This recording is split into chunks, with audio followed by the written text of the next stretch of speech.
Hello welcome back to my channel. അപ്പോൾ നമ്മൾ വീണ്ടും വന്നിരിക്കുകയാണ് പുതിയൊരു റെസിപ്പിയുമായിട്ട്. ഇന്ന് വളരെ സിമ്പിളായിട്ട് ഉണ്ടാക്കാൻ പറ്റുന്ന മുള്ളൻ മീൻ കറിയുടെ റെസിപ്പിയാണ് പറയുന്നത് കേട്ടോ. അപ്പോൾ നമുക്ക് എല്ലാവർക്കും വീഡിയോയിലേക്ക് പോകാം. മീൻ നന്നായിട്ട് കഴുകി വൃത്തിയാക്കി വെച്ചിട്ടുണ്ട്. ഇതൊരു 1/2 കിലോ ഉണ്ട്. മുള്ളൻ എന്നാണ് ഞങ്ങളുടെ ഇവിടെയൊക്കെ പറയുന്നത് കേട്ടോ. ഇത് പുഴമീനാണ്. ഇനി നമുക്കിതെങ്ങനെയാണ് ഉണ്ടാക്കുന്നതെന്ന് നോക്കാം. ചട്ടി നന്നായിട്ട് ചൂടാക്കിയിട്ടുണ്ട്. ചൂടായ ചട്ടിയിലേക്ക് ഞാൻ എണ്ണ ഒഴിച്ചു കൊടുക്കുകയാണ്. ഒരു 3 ടേബിൾ സ്പൂണോളം എണ്ണ ഒഴിച്ചു കൊടുക്കുന്നത്. ഇത് വെളിച്ചെണ്ണയാണ് കേട്ടോ ഒഴിക്കുന്നത്. മീൻകറി വയ്ക്കുമ്പോൾ എപ്പോഴും വെളിച്ചെണ്ണയിൽ വയ്ക്കുന്നതാണ് കൂടുതൽ ടേസ്റ്റ് ആവുക. അപ്പോൾ നമ്മുടെ എണ്ണ നന്നായിട്ട് ചൂടായി വന്നിട്ടുണ്ട്. ഞാൻ മുളക് ചാറാണ് വയ്ക്കുന്നത്, തേങ്ങ അരയ്ക്കുന്നില്ല. അതുകൊണ്ടിട്ട് തന്നെ ഒരു 1/4 ടീസ്പൂണോളം കടുക് പൊട്ടിക്കുന്നുണ്ട്. കടുക് നന്നായിട്ട് പൊട്ടി വന്നിട്ട് ഇനി നമ്മളതിലേക്ക് ചുവന്നുള്ളി, വെളുത്തുള്ളി, ഇഞ്ചി, പച്ചമുളക് ഇത്രയും ഞാൻ ചതച്ച് വെച്ചിരിക്കുന്നതാണ്. ഒരു പിടിയോളം ചുവന്നുള്ളിയും ഒരു 4 അല്ലി വെളുത്തുള്ളി, ഒരു ചെറിയ കഷ്ണം ഇഞ്ചി, 4 പച്ചമുളക് ഇത്രയുമാണ് ഞാൻ ചതച്ച് വെച്ചിരിക്കുന്നത്. ഇനി ഇത് നന്നായിട്ടൊന്ന് വഴണ്ട് വരണം. ഇതിൻ്റെ പച്ചമണവും ഇതൊക്കെ മാറിയിട്ട് നന്നായിട്ട് ആ എണ്ണയിൽ കിടന്നൊന്ന് മുരിയണം.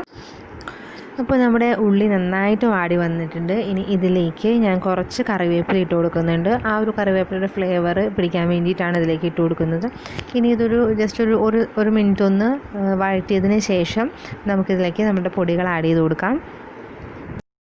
ഇതിൽ ഒരു 3 ടേബിൾ സ്പൂൺ മുളക് പൊടിയും, ഒരു 1/2 ടീസ്പൂൺ മഞ്ഞൾപ്പൊടിയും, ഒരു 2 സ്പൂൺ മല്ലിപ്പൊടിയുമാണ് ഇട്ട് കൊടുക്കുന്നത്.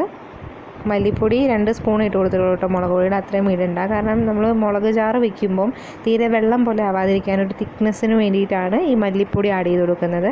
ഇനി അതിൻ്റെ ആ സ്മെല്ലൊക്കെ ഒന്ന് മാറി നന്നായിട്ടൊന്ന് ഫ്രൈ ആയി വരണം. ലോ ഫ്ലെയിമിൽ തന്നെ ഇട്ട് ചെയ്യാൻ നോക്കണം കേട്ടോ.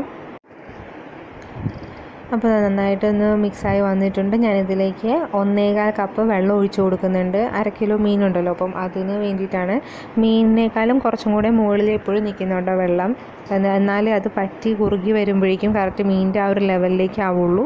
മുളക് ചാറ് വയ്ക്കുമ്പോൾ അധികം ചാറായിപ്പോയാലും വലിയ ടേസ്റ്റ് ഉണ്ടാവില്ല. അതിലേക്ക് ഞാൻ കുറച്ച് കറിവേപ്പിലയും കൂടെ ആഡ് ചെയ്ത് കൊടുക്കുന്നുണ്ട്.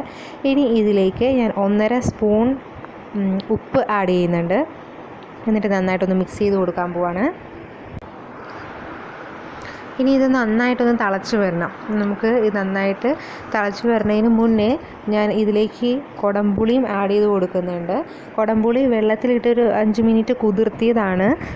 എന്നിട്ടാണ് ഞാനത് കീറിയാണ് ഇട്ട് കൊടുക്കുന്നത്. അപ്പോൾ ഈ വെള്ളം തിളച്ച് വരുന്നതിൻ്റെയോടൊപ്പം ആ പുളി നന്നായിട്ട് ഇറങ്ങി പിടിക്കും. നമ്മുടെ ചാറ് നന്നായിട്ട് വെട്ടി തിളച്ച് വന്നിട്ടുണ്ട്. ഇനി ഇതിലേക്ക് ഞാൻ മീൻ ചേർത്ത് കൊടുക്കാൻ പോവാണ്. അപ്പോൾ നമ്മുടെ മീൻ നമ്മളെല്ലാം ഇട്ട് കൊടുത്തിട്ടുണ്ട്. ഇനി നമുക്കിതൊന്ന് ഒരു 10-15 മിനിറ്റോളം മൂടി വെച്ച് വേവിക്കണം. അപ്പോൾ നമ്മുടെ മീൻ നന്നായിട്ട് തിളച്ച് പറ്റിയിട്ടുണ്ട്. അത് കുഞ്ഞു മീനായതുകൊണ്ട് തന്നെ പെട്ടെന്ന് വെന്ത് കിട്ടും. വളരെ സിമ്പിളാണ്, വളരെ സ്വാദിഷ്ടമായിട്ടുള്ള, വീട്ടിൽ തന്നെ പെട്ടെന്ന് ഉണ്ടാക്കാൻ പറ്റുന്ന ഒരു മീൻ കറിയാണ്. ശരിക്കും ഷാപ്പിലെ ഒരു മീൻ കറിയുടെയൊക്കെ ഒരു ടേസ്റ്റ് തന്നെയാണ് ഇതിന്. കപ്പയുടെ കൂടെയും ചോറിൻ്റെ കൂടെയൊക്കെ കഴിക്കാൻ നല്ല ബെസ്റ്റ് കോമ്പിനേഷനാണ്. നിങ്ങൾക്ക് ഈ വീഡിയോ ഇഷ്ടമായെന്ന് വിചാരിക്കുന്നു. ഇഷ്ടമായെങ്കിൽ ലൈക്ക് ചെയ്യുക, ഷെയർ ചെയ്യുക, സബ്സ്ക്രൈബ് ചെയ്യുക. സബ്സ്ക്രൈബ് ബട്ടണടുത്തുള്ള ബെല്ലൈക്കൺ കൂടി എനേബിൾ ചെയ്യണേ. അപ്പോൾ വീണ്ടും കാണുന്നത് വരെ ബൈ.